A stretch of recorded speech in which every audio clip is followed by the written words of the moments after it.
The SuperSEGA FPGA has been the talk of the FPGA gaming community lately, but not for good reasons.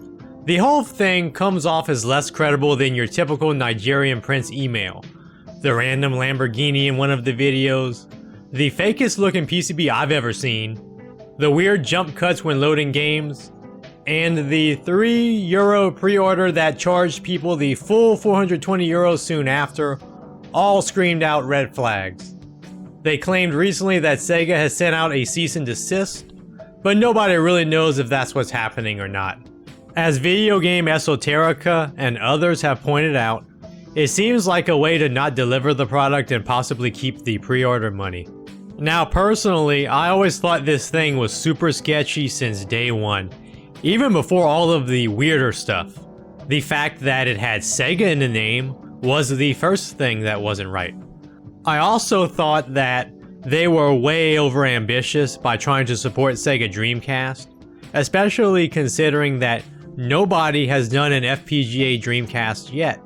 Like these shady characters with no previous experience making FPGA consoles are going to be the first to do it, right?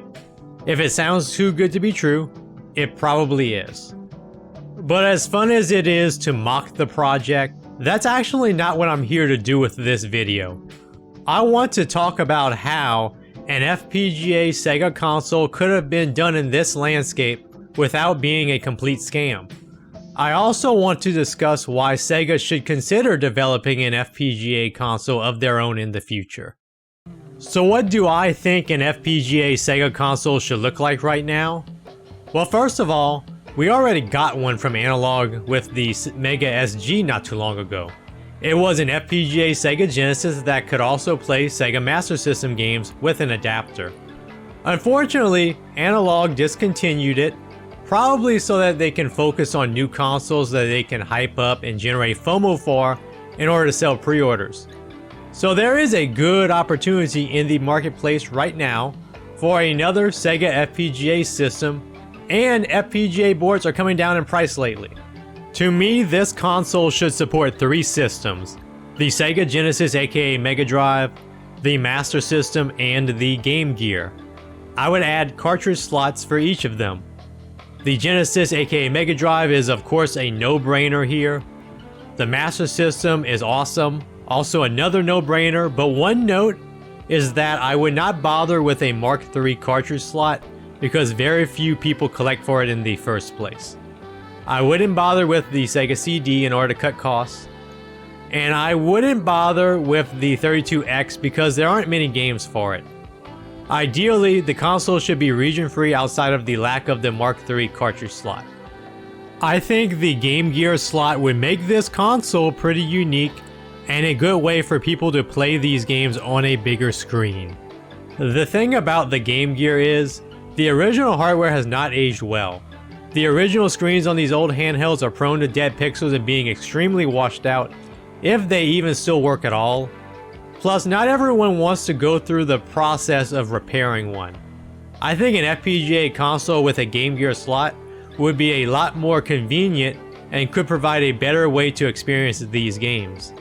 Now, that Game Gear slot could be the trickiest part to produce, but it can be done.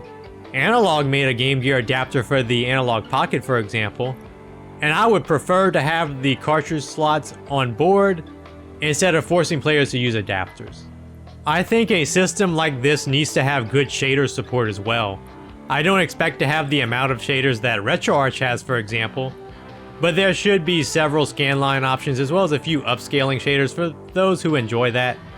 Mr. FPGA has these kinds of options, so an aftermarket FPGA console like this should be able to support them as well.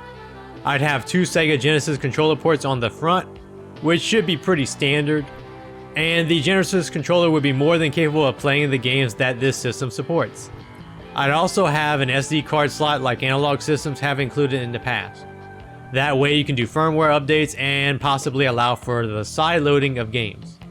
Now, it's important to note that these consoles all have Mr. FPGA cores by now. A manufacturer could utilize these cores as the basis for a system like this. Mod Retro did this recently with the Chromatic. basing their FPGA implementation on the Game Boy MiSTer core, and giving credit to the MiSTer project since it is an open source project that they borrowed from. You don't have to reinvent the wheel here and do something completely different from scratch. This will help to save money on development if you go this route. Speaking of money, I think a system like this could be manufactured in limited quantities and then sold for a reasonable price. I think a system like this could easily come in at between $150 to $200 US, preferably closer to $150. And no, it would not be as good of a value as a Mr. Pi setup, but this would be a plug-and-play system.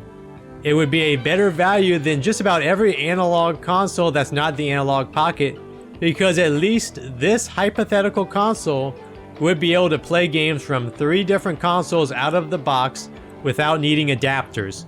And maybe this system could support extra FPGA cores like the Analog Pocket does. Then it would become an even more interesting option. But that is going to be it for my idea of an FPGA Sega console that could be done today.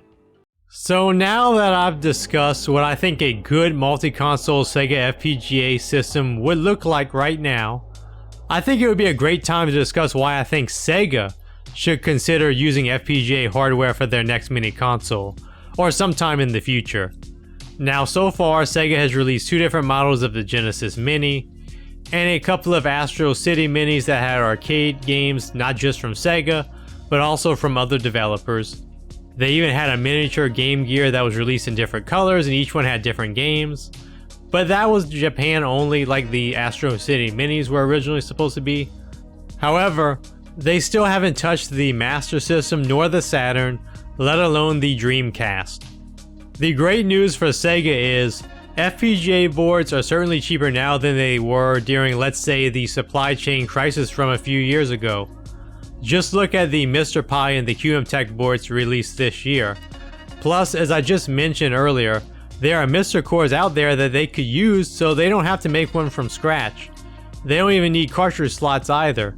They could still load it up with ROMs like they would with their previous mini consoles.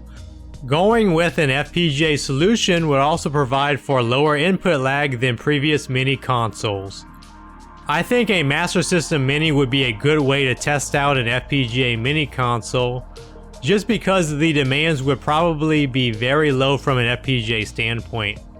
It might also be Sega's best shot at doing a Saturn Mini at some point, because while software emulation has gotten better over the years, you still need a decent CPU for Saturn emulation, and latency has not been the best for Saturn emulation either. The good news is, the MiSTer core for the Saturn has come a long way in the last couple of years. But truth be told, I don't expect Sega to mess with this technology anytime soon, but I do think they should look into it at some point. But anyways, that is going to be it for this video. Let me know what you think of the Super Sega debacle in the comments. Let me know what you think of my idea for a Sega-based FPGA console. And let me know if you think Sega should consider creating their own FPGA mini console in the future. Like and subscribe if you enjoyed this video. Thank you for watching, and I'll see you again soon.